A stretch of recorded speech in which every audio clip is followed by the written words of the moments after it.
अस्सलाम वालेकुम स्टूडेंट्स। अभी हम जो टॉपिक का अंडरस्टैंड करने को हैं दैट इज़ सेंट्रीफ्यूगल फोर्स। ये उसी कॉन्टेक्स्ट में इसको अंडरस्टैंड करेंगे जिसमें हमने सेंट्रीपिटल फोर्स को अंडरस्टैंड किया था। ये दोनों टर्म्स ज़ाहिर है मिलती जुलती हैं और ये दोनों टर्म्स एक ही कॉन्टेक्स्ट में काम कर रही होती हैं।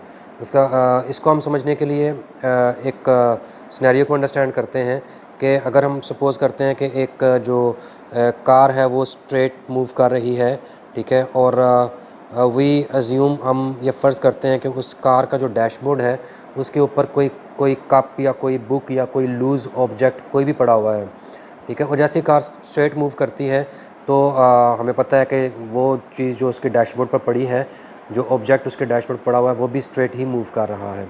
लेकिन अगर वो कार जो है वो किसी जगह पर एक शार्प टर्न लेती है, सपोज़ हम करते हैं कि वो उस कार ने एक शार्प लेफ़्ट टर्न लिया, ठीक है, तो अब ज़ाहिर है कि जो कार है वो तो लेफ़्ट टर्न ले रही है, लेकिन वो जो ऑब्जेक्ट वहाँ पर पड़ा हुआ है, सपोज़ हम करते हैं कि वो एक कप है जो उस डैशबोर्ड के ऊपर पड़ा हुआ है, ठीक है, तो कार ने तो लेफ़्ट टर्न लिया, तो जो ऑब्जेक्ट पड़ा हुआ है वो किस तरफ डायरेक्शन में जाएगा, वो एक राइट डायरेक्शन में ऑटोमेटिकली स्लाइड कर जाएगा।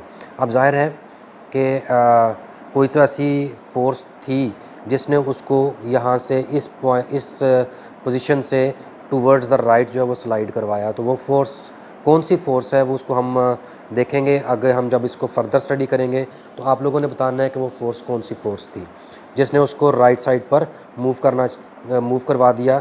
लेकिन अगर हम लॉज ऑफ मोशन की बात करें तो उसके मुताबिक उस कप को भी उस गाड़ी के साथ बिल्कुल अपनी जगह पर जहाँ पर वो था वहीं पर रहना चाहिए था और गाड़ी के साथ उसको लेफ़्ट टर्न ही लेना चाहिए था। लेकिन वो कप जो है वो राइट की तरफ, गाड़ी जो है वो लेफ़्ट की तरफ मूव कर गई और जो कप है वो राइट की तरफ स्लाइड कर गया। ऐसा क्यों हुआ, आप लोगों ने इस बात का आंसर मुझे देना है।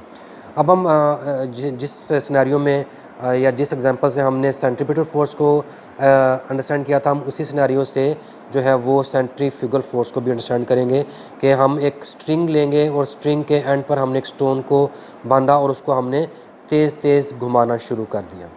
अब जाहिर है कि वो जो स्टोन है that will be moving in a circular path और उस पर जो फोर्स इस वक्त मूव कर रही है that is the centripetal force which is directed towards the centre of the circle. और ये फोर्स जो है that is present in the form of tension in the string और ये इसको नेसेसरी सेंट्रीपिटल फोर्स प्रोवाइड कर रही है जिसकी वजह से ये स्टोन जो है वो एक सर्कल की फॉर्म में मूव कर रहा है। लेकिन अगर हम फ़र्ज़ करते हैं कि हम इस ये जो स्ट्रिंग है ये किसी वजह से टूट जाता है, यहाँ पर ये ब्रेक हो जाता है, तो वी विल सी कि ये जो स्टोन है ये अगर इस पोजीशन पर था तो ये इस तरफ को जाकर गिर जाएगा, ठीक है। और अगर यही स्टोन फ़र्ज़ करते हैं कि यहाँ पर था मूव करते हुए तो ये टूट कर ये इस डायरेक्शन में जो है वो गिर जाएगा। अब इसकी डायरेक्शन इस तरफ है which is away from the centre of the circle. तो ये ज़ाहिर है कि यहाँ पर भी कोई फोर्स थी जिसने इस स्टोन को opposite to the centre of the circle जो है इस स्टोन को गिरा दिया है। ये force opposite to this centripetal force थी, ठीक है। ये फोर्स जो थी जिसने इस स्टोन को opposite to this centripetal force गिरा दिया है। अब ये फोर्स थी जो हमने कहा कि टेंशन की फॉर्म में मौजूद थी, ये सेंट्रीपिटल फोर्स थी which was directed towards the centre. लेकिन ये जो फोर्स थी ये opposite to this centripetal force थी और it was working against the centripetal force and it was pulling the stone outward from the circle। ये circle की तरफ जो डायरेक्शन थी वो तो सेंट्रीपिटल फोर्स की थी, लेकिन सर्कल के अपोजिट जो डायरेक्शन थी वो एक और फोर्स थी। वो फोर्स कौन सी थी? We name this force as centrifugal force. ये सेंट्रीफ्यूगल फोर्स थी which was pulling the stone against the centripetal force. अगर हम जो न्यूटन का थर्ड लॉ ऑफ मोशन है उसके मुतालिक भी देखें या उसको भी अगर हम रिवाइज़ करें तो उसके मुताबिक क्या है, to every action there is an equal and opposite reaction.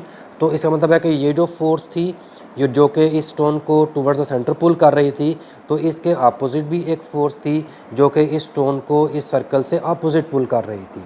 तो ये जो फोर्स इस ऑब्जेक्ट को सर्कल से अपोजिट पुल कर रही थी ये इस फोर्स की रिएक्शनल फोर्स थी, तो इसका मतलब है कि जो सेंट्रीपिटल फोर्स है उसकी जो रिएक्शनल फोर्स है that is the centrifugal force, जो कि opposite to the centripetal force है।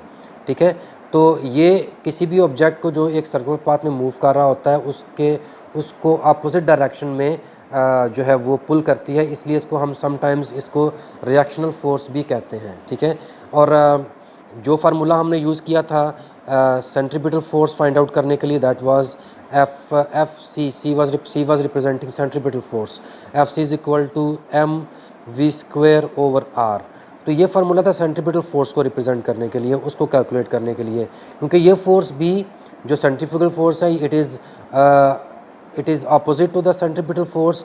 तो इसके लिए भी फार्मूला उस ऑब्जेक्ट के लिए जो कि एक सर्कल में मूव कर रहा है उसके लिए भी सेम फार्मूला है M V square over R, लेकिन यहाँ पर माइनस साइन रिप्रेजेंट्स के ये फार्मूला जो है ये सेंट्रीफ्यूगल फोर्स को रिप्रेजेंट कर रहा है। सो सेंट्रीफ्यूगल फोर्स जो है that is the force which acts against the centripetal force and it pulls the object opposite to the centripetal force in the outward direction.